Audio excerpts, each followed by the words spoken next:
Joe, let me get my folder out a minute. You know that blue line that went across here? Well, I'm going to start mine here, and it's going to end here. So 5 minutes, man, that's it. You know, 27 years sounds like a long time, but I guess Leo and Bob, John, and of course Stu and Chuck have got me beat. So 27 years is nothing compared to some of you guys that are here. And there's Paul Hornslet back there. Hey, listen, you know, I was contemplating retiring a while ago.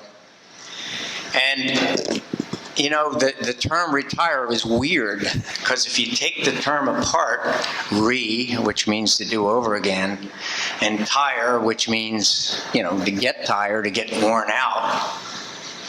So let me get this straight. I'm quitting my job so I can get tired again. I'm tired now. I don't want to do that again. You know, it's terminology, I guess, that kind of sticks in my mind.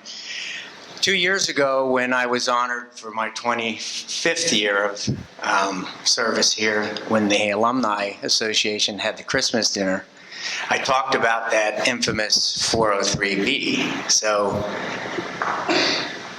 Joe and I get to experience whether this 403B is really going to work.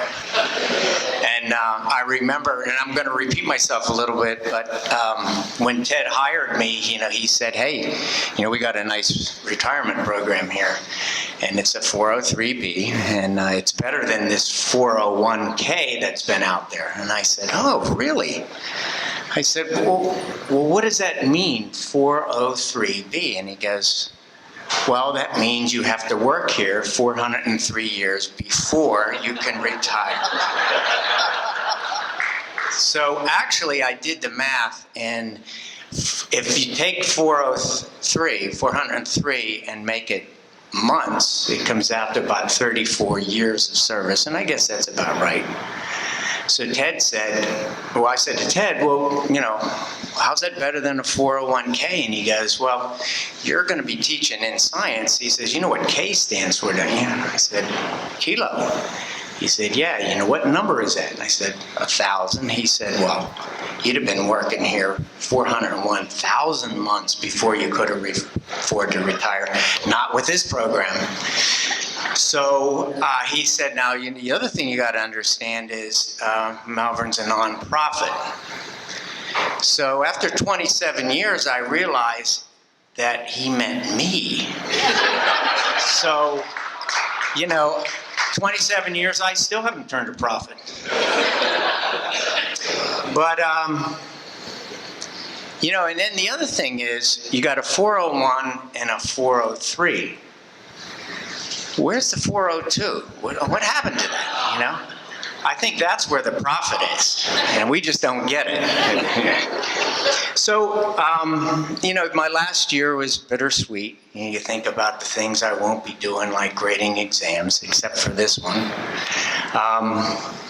But, you know, there's some letdowns, too. And one of the big letdowns was, and so for you folks that are getting close to retirement, you don't get evaluated your last year.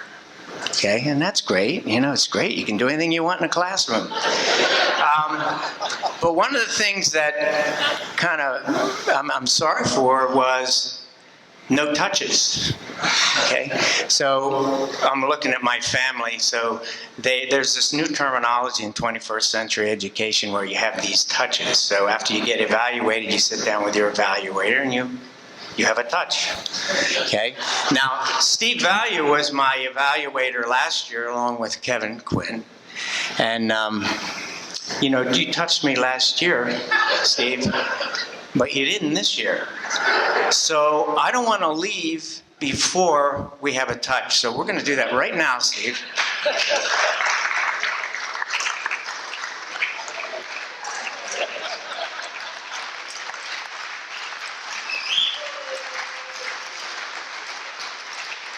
Now, I know a lot of you would say, well, he's touched all right, right up here.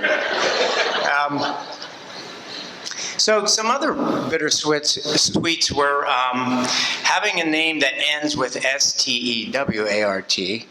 Bus duty only got up to Springer and J. Stewart. And then the end of the year came, so I did not get that full week to stand out either to Sullivan or up in O'Neill. I feel bad.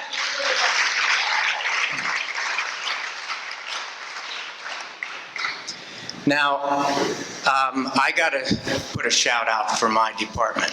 They are the greatest. Mike, you're a natural, so I knew that. I knew you would perform well.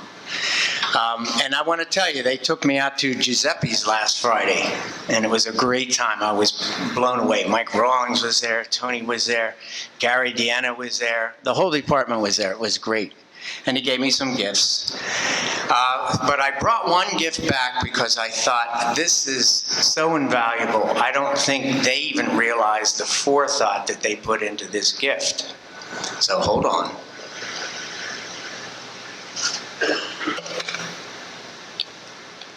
So you say, what the heck are these things? So they're hiking sticks. You know, they're retractable. And I don't think they realized what a gift this was. So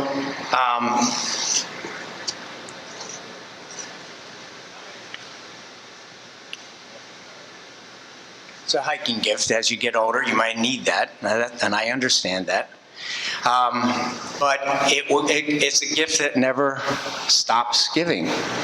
For instance, you guys know I like to do tree work, so what I didn't realize was that this telescopes out even further,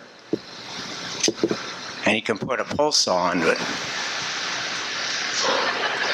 Mike, I am going to coach the 6th graders, so we got a pole here, okay? We don't have to spend any money, okay?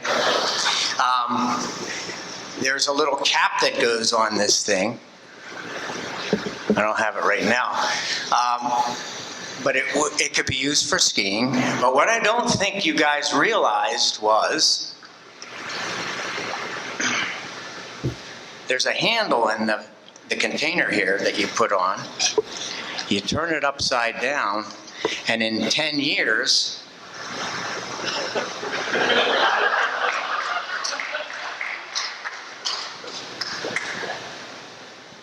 and then, as if it doesn't still stop giving, in 20 years,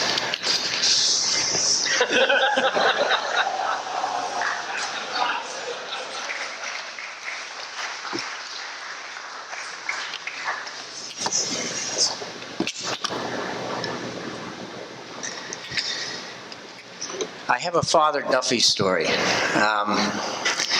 So for my family here, Father Duffy was the headmaster when I first came, and he hired me. So this had to go back 20 years ago.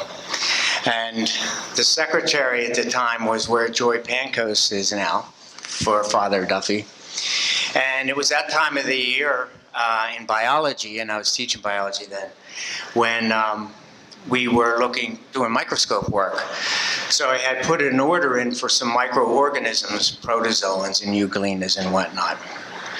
So the order came in at Austin Hall, and Father Duffy was walking down the steps, and the secretary at the time was very busy. She was fielding phone calls and making out schedules and whatnot. So Father Duffy comes down, and she looks at the box, and she said, "Father, you going over to Sullivan Hall?" He said, "Well, I can be." And she just looks at the box real quickly, and she said, "Will you tell Tom Stewart that his microorgasms are in?" So Father Duffy doesn't miss a beat. He just says, "You know what? We're going to leave the box here." So he walks over to Sullivan Hall, knocks on the door, calls me over. He goes, "Tom," he goes, "your box of orgasms are over in Sullivan Hall, and Austin Hall." And he says, "And I ain't getting them. You got to go get them." I hate that when you get separated from your feelings like that.